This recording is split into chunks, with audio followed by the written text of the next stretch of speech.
Hi, Rise community. My name is Atiya, although I go by Intuitive Jawn, or if you follow me on Instagram, Atiya, your favorite neighborhood seer. And I wanted to come on and do a quick collective reading for Virgo season. So this will be a collective tarot read. Now, talking a little bit about the energy of Virgo.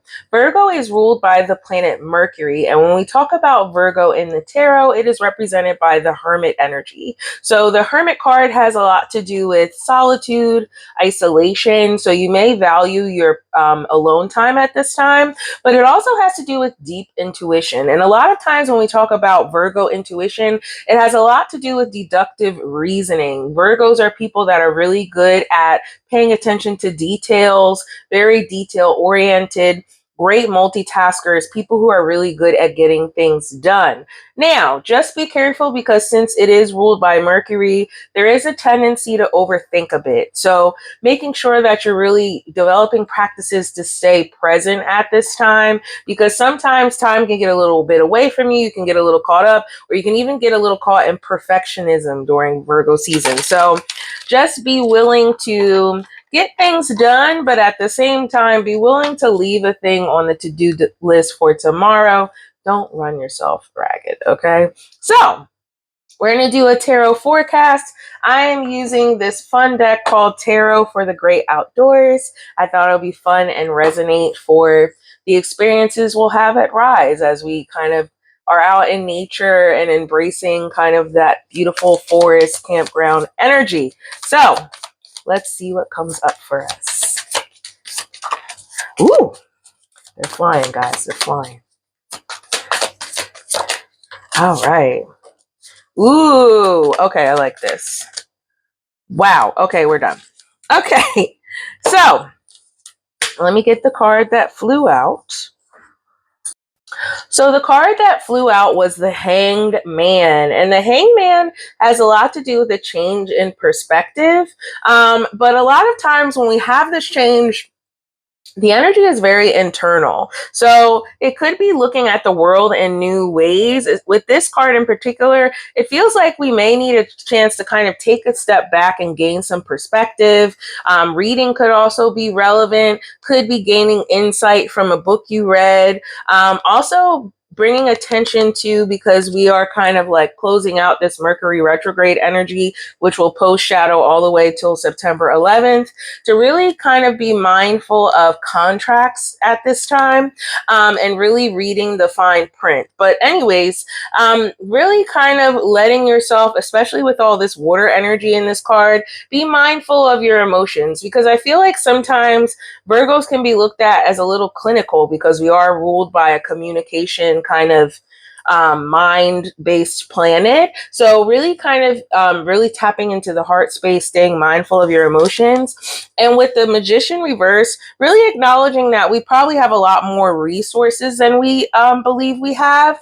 And with this kind of like stepping stone energy, the value of steady progress. So I feel like, first of all, not to get too far ahead of yourself, not to kind of feel like you need to like really kind of have this energy of just like jumping into everything, but kind of allowing yourself to be easeful, really create to-do lists that are mindful and give grace for the bandwidth that you have every day, because every day we may not be able to do 20 things that may not be realistic. So really allowing yourself to be mindful of the fact that life can change on a daily basis, and you may not always be able to do every single thing that you have planned, and that's okay, and give grace and space for that. So there may be a plan or a place for reflection in that energy. Then we have the Moon card, and the Moon card a lot of times has to do with what is hidden from us. It also has to do with our emotions. I love that there's this literal like wolf howling at the moon. It also talks about the value, I feel like, in this card of vocalizing your emotions or emotional vulnerability. Because when we talk about the moon energy, the moon correlates to Cancer and divine feminine energy, which every single person on this planet has. But when we talk about that, we also are talking about our emotions when we talk about the moon card. This also could be a highlight of the upcoming new moon that's going to be on September 2nd. So could be inviting in, especially with the Seven of Blades, Just being mindful of any past energies that are still starting to come up at this time, really making sure that you are not participating in things that steal your joy. So I feel like part of the hanged man medicine at this time is really about presence. And with the Four of Stones on the bottom of the deck, really making sure that we're not being stubborn about the things that we are clinging to. Because a lot of times when we're leaning into change, when we're allowing space for things to grow, what we're allowing is deeper resonance in our life experience. So how can you kind of allow yourself to have more connection with the things you experience in life and make those things feel more aligned by allowing yourself to flow? And I feel like that is also part of this kind of waterfall energy as well. Then we had a bit of a stack fallout, so I'll get to that. Perfect. We have the Wheel of Fortune. So Wheel of Fortune is correlated to Jupiter energy, and a lot of times this is talking all about luck or a change of fortune. So basically, more blessings coming in, more abundance. If there is a point, especially with the Five of Sticks, because a lot of times Five of Wands has to do with competition or feeling like there's some kind of roadblock in your way. And when we talk about the Five of Sticks with the Wheel of Fortune, it's kind of this idea of really kind of allowing yourself to break through certain challenges. I feel like this card is literally somebody going up a hill, biking up a hill. So we're kind of like getting over the hill. We're getting over the, tough part of the journey. And we're kind of walking into like, it's like this, vast plain of experiences and good things and juiciness that is coming towards us. We also have the Queen of Blades here with the Nine of Vessels or Nine of Cups. And so when we talk about the Queen of Swords, it's this energy of boundaries. Where have you been a little flimsy in your boundaries? And where do you need to reevaluate so that, like I was talking about before, we have that deeper resonance in our life's experiences? Because when we talk about the Nine of Cups, the Nine of Vessels, it's all about this energy of manifestation of wish fulfillment. But a lot of times the wishes don't come in if we're not clear about what it is that we don't want. So how can we kind of create literally the space to hold the things that we desire?